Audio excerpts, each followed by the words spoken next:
Y estamos de regreso aquí en Cuesta Arriba, Salud Financiera. Gracias por continuar con nosotros, como lo hace todos los días en punto de las 12 del mediodía, aquí en el 8.3 de Televisión Abierta. Y también nos puede seguir a través de unife.mx, ahí en la sección de streaming. A las 12 del día también puede sintonizar este espacio informativo.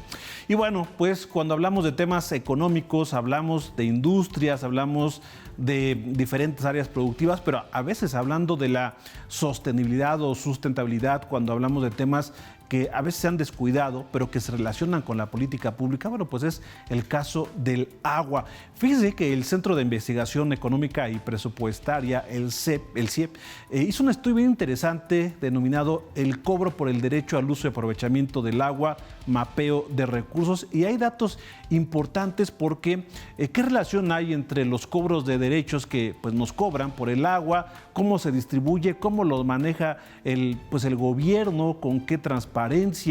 Bueno, precisamente para entender lo que ocurre en este sector, pues qué mejor con quien elaboró este estudio, Emilio Sánchez. Él es investigador en finanzas públicas subnacionales del CIEP. Emilio, ¿cómo estás? Muy buenas tardes, gracias por tomar esta comunicación. Hola, ¿qué tal, Carlos? Un saludo a ti y a todo tu auditorio. Gracias, Emilio. Bueno, pues, cobro por el derecho al uso y aprovechamiento del agua, mapeo de recursos. Realizaste este estudio, Emilio. ¿Qué nos cuentas para entender pues cómo lo hiciste, por qué lo hiciste y bueno, por qué es importante saber sobre ello? Bueno, primero que nada hay que entender por qué es importante, y es que un estudio de Standard & Poor's reveló que actualmente existen 11 entidades federativas que sufren alto estrés hídrico. Esto significa que hay más demanda que oferta de agua, ¿no? Entonces esto puede ser un problema, sobre todo porque también se pronostica que para 2050 se vaya a crecer a 20 entidades federativas que tengan esta condición. Ahora, también es muy importante porque el cobro por el uso, del derecho al uso y aprovechamiento del agua es importante porque se utiliza para hacer política pública en materia hídrica, sobre todo a nivel subnacional. Y justo en este estudio también lo que encontramos es que la recaudación por este derecho representa el 22.3% de la recaudación subnacional, pero también, por lo mismo que te dije anteriormente, que se supone que este dinero se tiene que capitalizar en política pública, pues lo que encontramos es que no se presenta de tal forma. Ahora, esto se puede ver por dos razones. Una, porque efectivamente el dinero no se utiliza para la política pública, pero la otra, y por la cual nos apegamos más, es porque hace una falta de transparencia en cuanto a la presentación del gasto en este tipo de programas en materia hídrica, y por lo mismo no podemos identificar bien si se hace o no la política pública en materia hídrica. Por ejemplo, y para quienes nos ven en este momento, Emilio, podemos entender que se cobran ciertos derechos a la población en general, pero el servicio, digamos, de agua no se le regresa como cualquier impuesto, ¿no? Es decir, tú pagas, pero se te regresa en algún servicio, en alguna, no sé, infraestructura, algún otro servicio. En el caso del agua pasa lo mismo, es decir, nosotros pagamos estos derechos, pero a veces ese recurso no viene destinado a la infraestructura hídrica que mejoraría el servicio para todos, no solamente hablando de familias, sino también de empresas, ¿no? Entidades en general.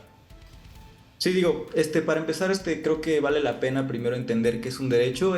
Más bien es un pago que se hace por el uso o aprovechamiento de los bienes de dominio público de la nación. En este caso, la Constitución de los Estados Unidos mexicanos es muy clara al decir que el agua es un recurso de la nación. En ese sentido, vale la pena mencionar entonces que el agua sí se cobra, y se supone que también se puede ver como un servicio, y este derecho lo cobra para eso, ¿no? Entonces, como te menciono, lo que encontramos en este estudio es que en términos de cómo se utiliza esta recaudación por el derecho, no se está capitalizando en política pública, ¿no? Entonces, lo que se está ingresando no se está gastando en programas. En este caso, lo que encontramos en nuestra base de datos, 38 programas que justamente están destinados al uso y aprovechamiento del agua, ¿no? Entonces es importante, y lo mencionamos en el estudio, que estos recursos se capitalicen en política pública, y en caso de que sea por falta de transparencia, entonces que los estados nos indiquen y nos presenten de manera efectiva en qué se está gastando este recurso y si efectivamente se está dirigiendo a esta necesidad tan importante para la población. Ahora, ¿a qué gobierno es la responsabilidad o cuál estaría fallando? ¿El gobierno federal, los gobiernos estatales o los gobiernos municipales? ¿Quién tiene una mayor responsabilidad por ello?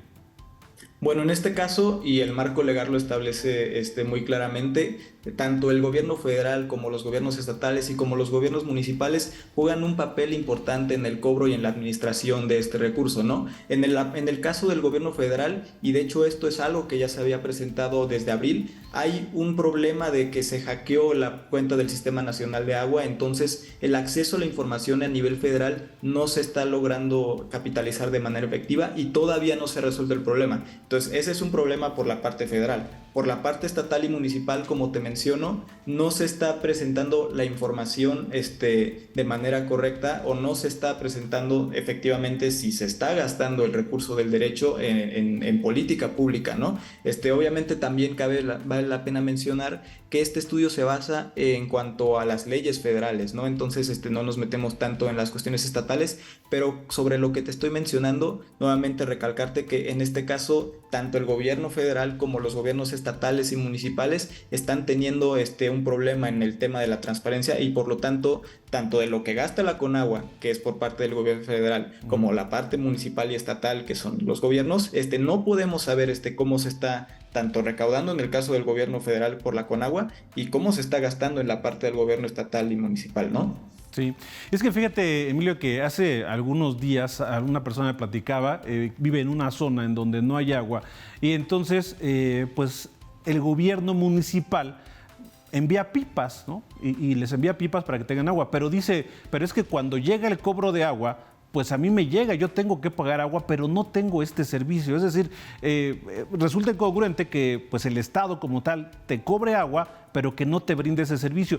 Y lo toco porque tú hablas sobre el estrés hídrico, esta mayor demanda de agua de la oferta que se puede presentar. Pero ¿cuáles son las señales, con base en esto que comento, cuáles son las señales para pensar que en el futuro el estrés hídrico todavía se va a hacer más agudo, es decir, va a crecer más para que las personas que nos están viendo, pues también lo estén considerando incluso en el ahorro del agua, ¿no?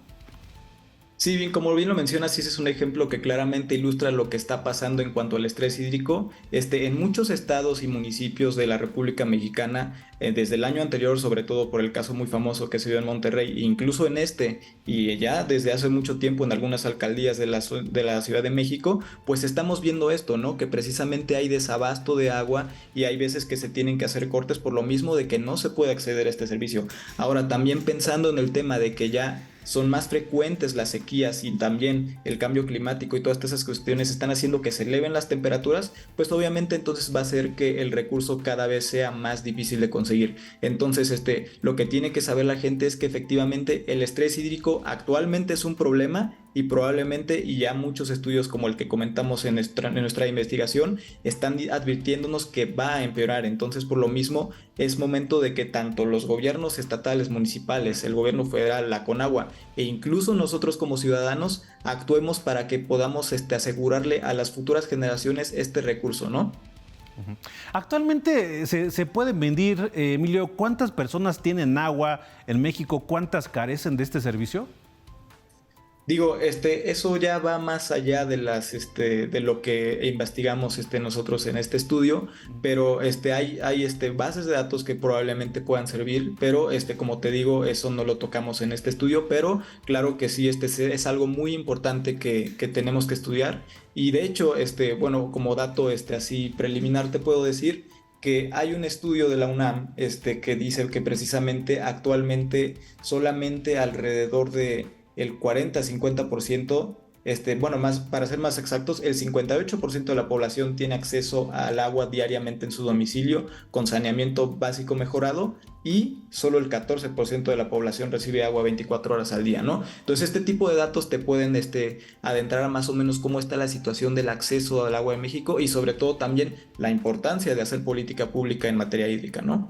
Así es. Ahora, en cuanto a la disparidad por entidades, puede ser muy distinta la capacidad recaudatoria que se hace, por ejemplo, en alguna entidad del norte del país con alguna que esté en el sur-sureste. ¿Hay disparidad en este sentido, Emilio? Sí, de hecho, lo que encontramos, como casi todos los estudios que hacemos a nivel estatal y municipal, es que hay heterogeneidad en cuanto a la recaudación, pero también vale la pena, mencionar que para el caso del agua específicamente, también hay heterogeneidad por múltiples razones que van más allá de las capacidades recaudatorias, ¿no?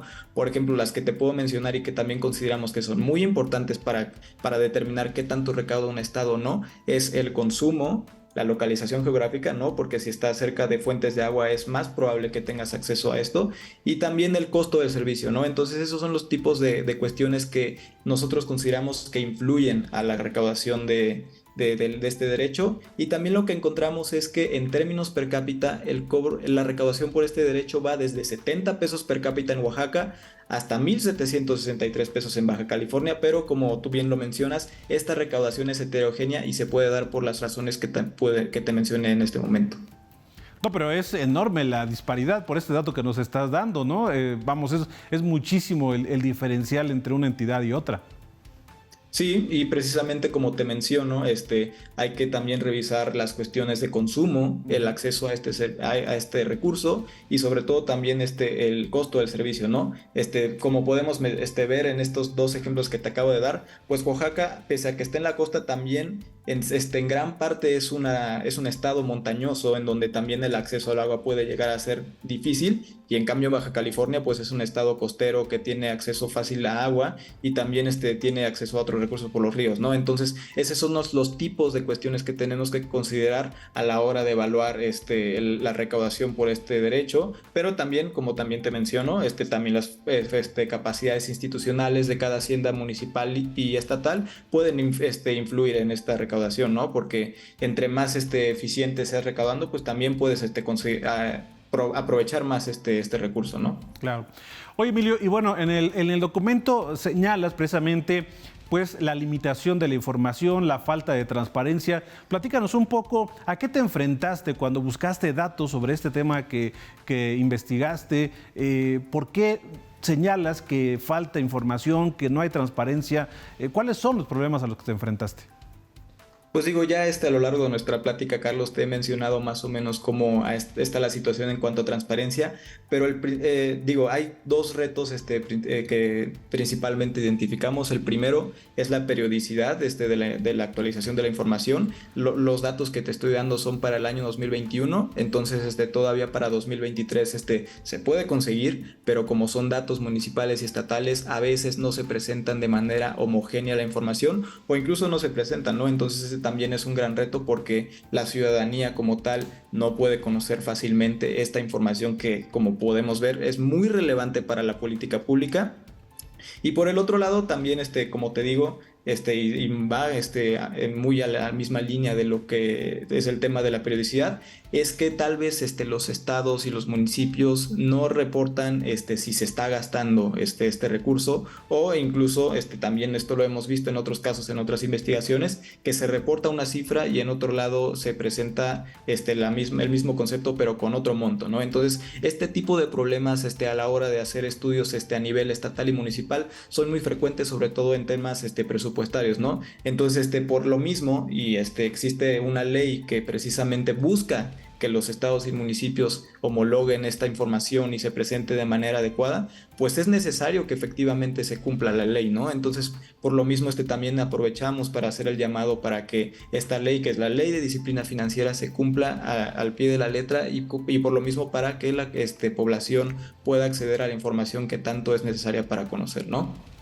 Emilio, por último, nada más, tu opinión sobre, bueno, esto que nos comentas.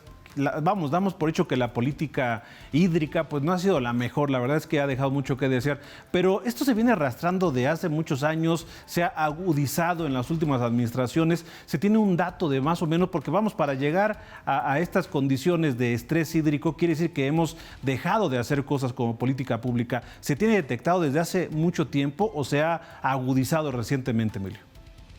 Pues digo, en el estudio mencionamos que ya desde aproximadamente el 2010, 2015, sobre todo a nivel internacional, ya se estaba identificando este problema, ¿no? También en el caso de México, también tenemos casos, ¿no? Donde podemos ver que este problema se ha empezado a agudizar y por lo mismo nuevamente hacer el llamado a que la política pública no solo en administraciones pasadas, sino en cualquier administración se convierta, y también de cara a 2024, que se convierta en un tema clave que se tenga que discutir en las mesas de debates sobre lo que el futuro del país y sobre todo el futuro de este recurso que es tan importante para la vida de todas las personas, ¿no? Claro, y este punto es importante ahora que ya están pues quienes buscan la presidencia en 2024 y que tocan a veces temas que quizás son más banales, superficiales, se ponen a bailar ahí para salir en los videos, pero la verdad es que no se tocan temas serios como este. Básicamente estamos hablando de líquido vital. Emilio, para las personas que nos ven y que les gustaría ver este estudio, analizarlo a detalle, ¿dónde lo puede consultar? Sí, claro, Carlos, lo pueden consultar en la página ciep.mx, ahí tenemos el repositorio de todas las investigaciones y también esta que estamos hablando en específico, o también en nuestras redes sociales nos pueden encontrar como @ciepmx en Twitter, en Facebook, en Instagram. También tenemos un podcast en Spotify y seguramente hablaremos de estos temas, y también nos pueden encontrar en YouTube, entonces ahí pueden encontrar este estudio y todo el material que hace el CIEP sobre la política fiscal. Siempre bien interesante todos los estudios que hace el CIEP. Gracias, Emilio, por estos minutos, por ayudarnos a entender esta problemática y bueno, pues esta investigación que la hicieron a profundidad y bueno, por los problemas que se enfrenta siempre que se hace estudios de este tipo, pero qué bueno que lo podamos divulgar en estos espacios porque es importante, porque va, digamos, sin exagerar, la vida de por medio, pues es el líquido vital. Gracias, Emilio, que tengan una buena tarde y estaremos en contacto más adelante. Hasta luego, buenas tardes. Gracias. Bueno, pues ahí están estas investigaciones del Centro de Investigación Económica y Presupuestaria y como lo digo, va la vida de por medio porque si se incrementa este estrés hídrico, como nos lo comenta Emilio Sánchez, si no hay políticas públicas que vengan desde el gobierno federal, gobiernos estatales, los gobiernos municipales, bueno, pues entonces tenemos una problemática que se va a incrementar en el futuro y después, bueno, pues imagínense lo que vamos a hacer si no tenemos la suficiente agua, que de hecho ya es algo que estamos padeciendo, ya hay colonias en la misma Ciudad de México, hay alcaldías que no tienen agua y tienen que estar distribuyendo a través de pipa, llámele por corrupción, llámele por deficiencia en las políticas públicas, pero esto está ocurriendo y a veces, bueno, pues los gobiernos en los tres órdenes pues se voltean para otro lado y dejan de atender estas situaciones que son de verdad importantes. Y ojalá que sí, pues ya pensando que estamos terminando esta administración federal, vendrá otro presidente, vendrá otros funcionarios, pues ojalá que se tome en serio esta problemática con base a los estudios como el que le acabamos de presentar. Vamos a un corte, seguimos con más información aquí en Cuesta Arriba. Salud Financiera, no se vaya.